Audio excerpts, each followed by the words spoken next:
Hi everybody, welcome to part 2 of my video series on the fundamentals of Italian diction.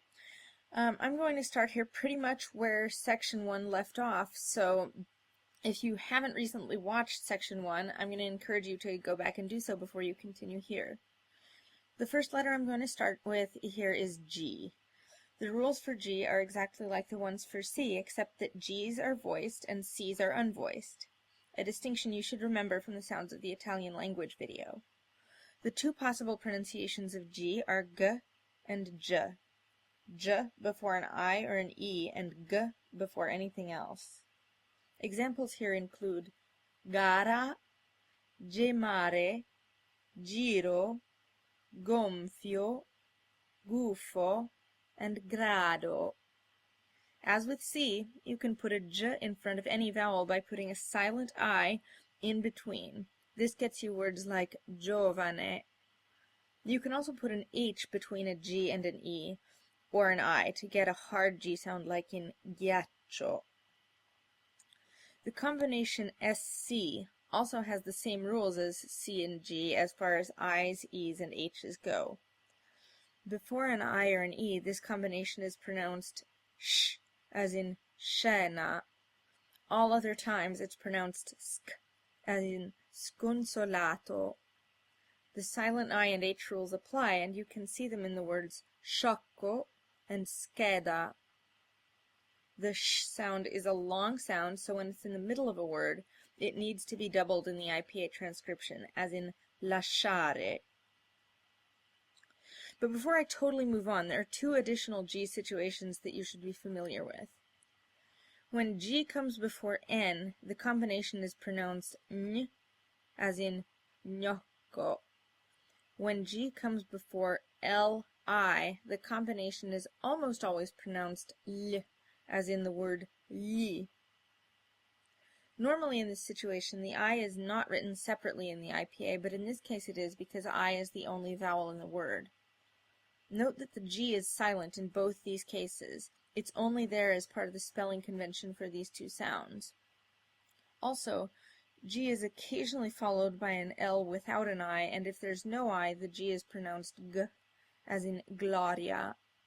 There are very, very few exceptions to the GLI rule, but they're mostly scientific or technical words, and you're not that likely to run into them. When in doubt, check a dictionary with an IPA transcription. Like with sh, n and l are always doubled when they're in the middle of a word, as in legno or sciogliere. Alright, so C's and G's are a little hairy, but the next one is simple. H is always silent in Italian. Italian does not have a h sound like English does. So words like a are just pronounced without that sound. A lot of the time, Italian actually has dropped the H from spellings of words as well, as in onore, for honor. Other times, the H is there as part of the CH, GH, or SCH clusters. Like I said a minute ago, these are pronounced k, g, and sk. The next one is pretty straightforward too. The letter J is only ever used in either foreign words or archaic spellings. Generally, you won't see foreign words in classical music. The pronunciation varies if the word is foreign, depending on how it's pronounced in the language it's borrowed from. For instance, you get jazz from English, and the soccer team Juventus has a Latin origin. In normal Italian words, J can pretty much be replaced with an I in contemporary spellings, so muoio can be read as muoio with an I. So the upshot here is that 99% of the time, J is pronounced like the glide, y. Unless a word is borrowed from English, J is never pronounced j. I know for those of you who don't speak foreign languages, the idea of loanwords or words borrowed from foreign languages, words of foreign origin, might not be something you've thought about a lot before, so just remember that these are a minority of cases, and the main rule is that J is pronounced y, and that applies in any of the standard classical repertoire. I've been trying to go in alphabetical order, which means the next letter on the list is N. But N is actually a little more complicated, so I think I'm going to get the simple stuff out of the way first. W is only ever found in foreign loanwords, and is generally pronounced v although it's pronounced w in a few cases. In any case, the only W I can think of in standard classical repertoire is the opera La Valli, so it's not something you'll have to deal with a whole lot. Z has two pronunciations in Italian. Neither of them is Z like in English, and there are also not really any rules to determine which one this is going to be in a given word. This is a huge exception in the Italian language because pretty much everything you can tell by reading it.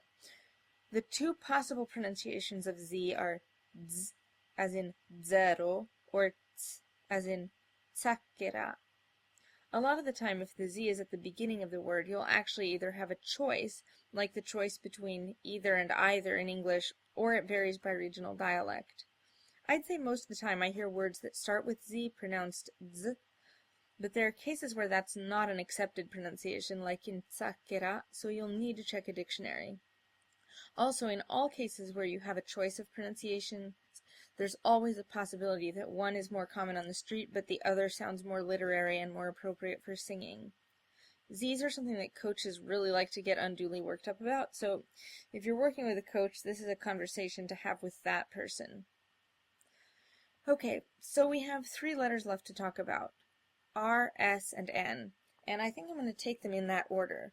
The first thing to know about Italian, if you can't remember anything else, is that Italian has no R sound like the English R sound. It doesn't have anything even close to the English R sound.